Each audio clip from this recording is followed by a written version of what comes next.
For det er Grønland og grønlændernes. Vi vil ikke være danskere, vi vil ikke være amerikanere, vi vil selvfølgelig være grønlændere.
Begge vores parlamenter har vedtaget selvstyreloven, som faktisk giver Grønland muligheden for at blive selvstændig, når det på et tidspunkt ønsker det.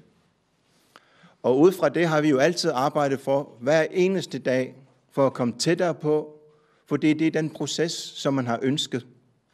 For det er Grønland og grønlændernes.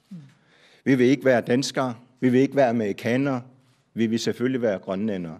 Derfor er det også meget vigtigt, at man samarbejder imellem de lande, der har en tæt tilknytning og en venskab og en alliance med hinanden. Vi har samarbejdet med USA i går, i dag, og vi kommer også til at samarbejde med dem i morgen.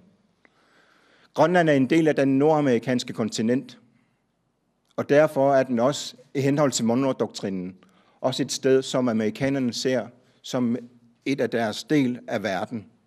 En form for et baghave, en form for der, hvor deres forsvar for hele den kontinent skal være.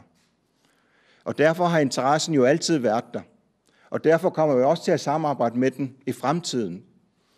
Men det skal også ske på de præmisser, som er grønlændernes, når man skal samarbejde med hinanden.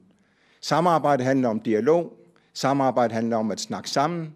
Samarbejde betyder, at man prøver at finde nogle